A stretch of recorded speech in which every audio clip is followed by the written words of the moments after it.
Ciao, oggi vi propongo un impermeabile tipo Kiwi modellato sulle forme di una felpa con cerniera centrale e tasche sul davanti. Per il taglio ho utilizzato una felpa che già possedevo. Ho tagliato un dietro, due davanti, due maniche, due tasche, un cappuccio e una fodera per il cappuccio. E poi ho utilizzato della maglina per rifinire le maniche, il fondo della felpa, le tasche e il cappuccio. Serviranno anche una cerniera divisibile, un cordino per il cappuccio e due occhielli in cui far scorrere il cordino. Ho incominciato preparando le tasche, le ho rifinite con un bordo in maglina lungo l'apertura. Ho unito tasche e bordo con uno zig-zag, disponendoli dritto contro dritto. Poi ho cucito i margini di cucitura ripiegandoli verso il bordo con un punto dritto.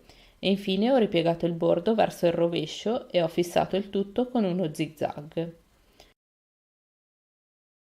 Le tasche sono così pronte per essere unite al busto davanti. Ho allineato la tasca al fondo e al centro del busto davanti. Ho ripiegato di circa 1 centimetro i margini di cucitura laterali e quelli in alto e li ho spillati in posizione.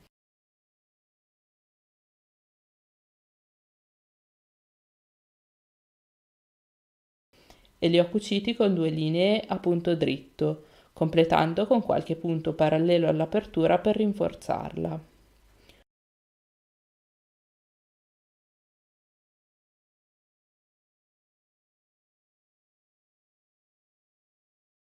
Lungo la spalla del busto davanti ho eseguito due linee di imbastitura parallele per poter arricciare leggermente la spalla e renderla della stessa misura del dietro.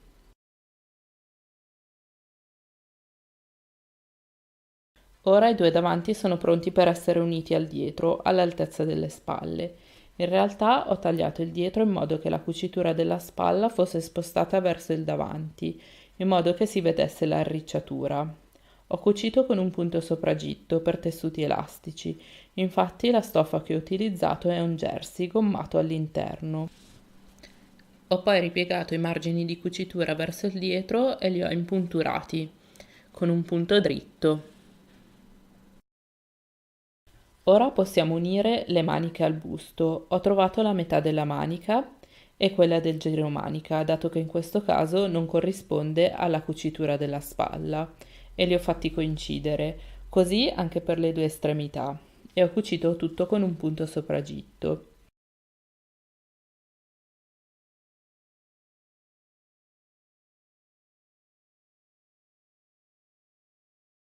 È stato un po' complicato lavorare con il tessuto gommato, dato che non scorre molto facilmente sulla macchina da cucire. A questo punto si possono chiudere i fianchi e le maniche con un'unica cucitura. La mia è stata fatta sempre con il punto sopragitto.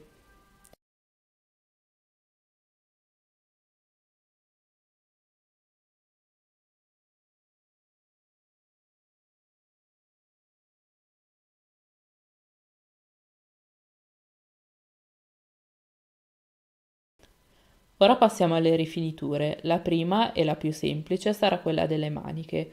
Ho chiuso ad anello un rettangolo di maglina lungo 1-2 cm meno del polso e alto il doppio della misura desiderata.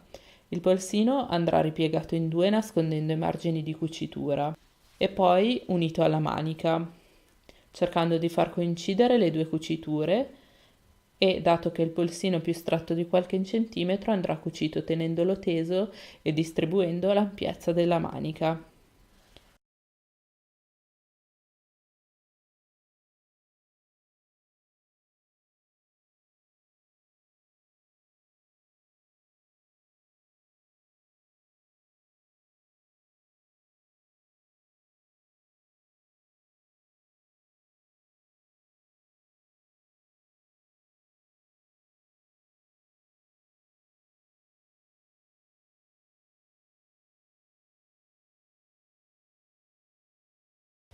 Ora passiamo al fondo della felpa.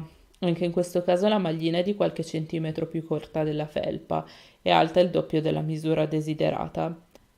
Il primo passo è stato unire i due pezzi, ridistribuendo l'ampiezza della felpa.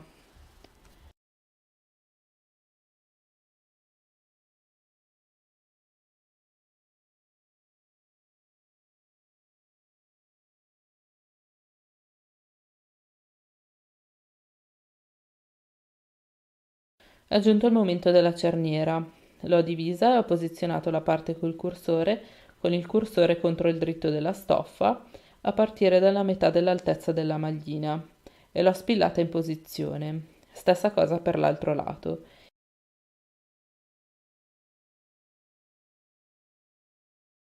A questo punto ho spostato il cursore verso l'alto in modo che non desse fastidio. In basso ho ripiegato la maglina verso l'alto e ho predisposto per ripiegare all'interno i margini di cucitura e ho cucito con un punto dritto e il piedino per cerniere. All'altezza della tasca ho compreso nella cucitura entrambi gli strati di stoffa e ho terminato la cucitura 1 centimetro circa prima dello scollo, lasciando così lo spazio per attaccare il cappuccio.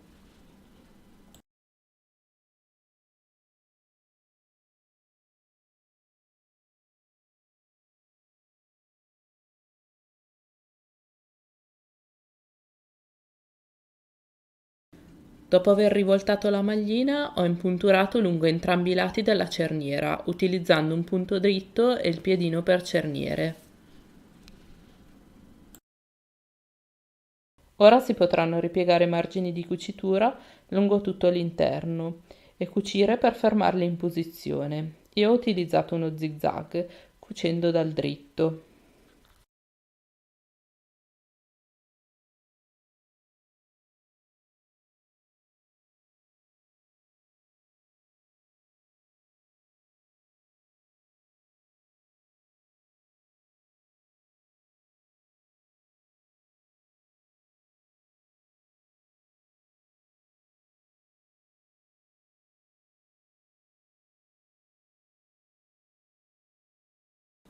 Passiamo al cappuccio. Come prima cosa bisogna unire le due parti disponendole dritto contro dritto e poi sono passata alla rifinitura. Ho unito il bordino al cappuccio disponendoli dritto contro dritto e utilizzando uno zig-zag.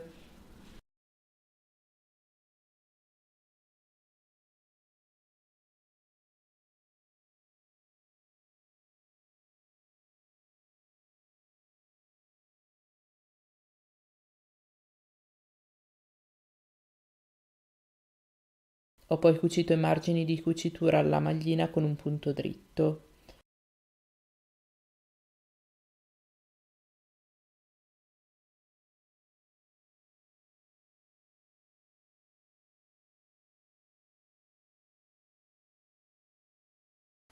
Ho cucito le due parti della fodera del cappuccio insieme, lasciando un'apertura di 4-5 cm al centro.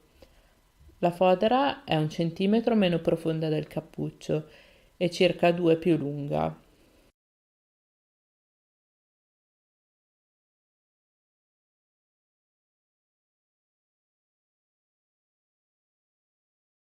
Ho unito le due parti infilando la fodera sul cappuccio esterno e posizionandole dritto contro dritto.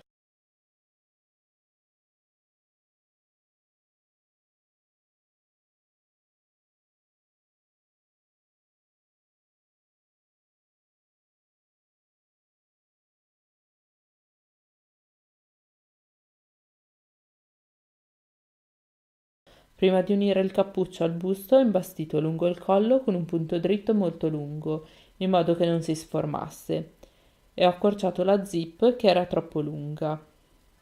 Ho disposto il cappuccio esterno dritto contro dritto con la felpa e ho fatto coincidere la cucitura del cappuccio con il centro dietro e le due estremità e ho cucito con il punto sopragitto.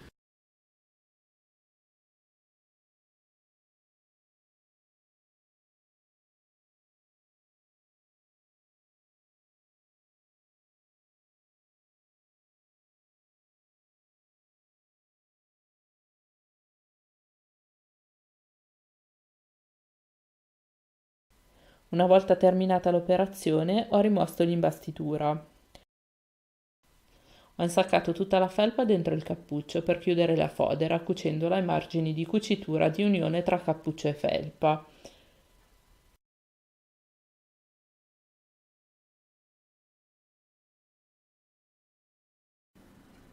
Ora si può rivoltare l'intera felpa. Quello che manca sono solo le ultime rifiniture del cappuccio.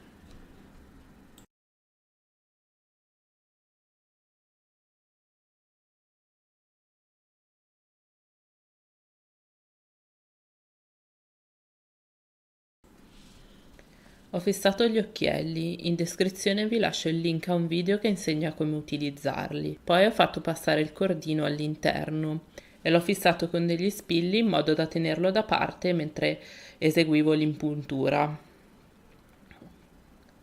L'impuntura è stata fatta con un punto dritto piuttosto lungo, tenendo come riferimento il bordo grigio.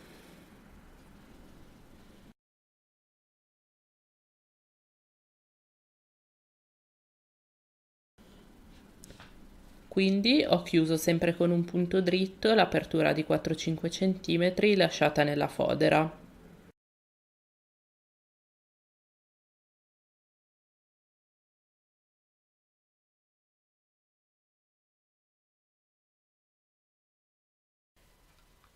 Questo è il risultato finale. Grazie per aver guardato il mio video, lascia un mi piace se è stato interessante e non dimenticare di iscriverti al canale.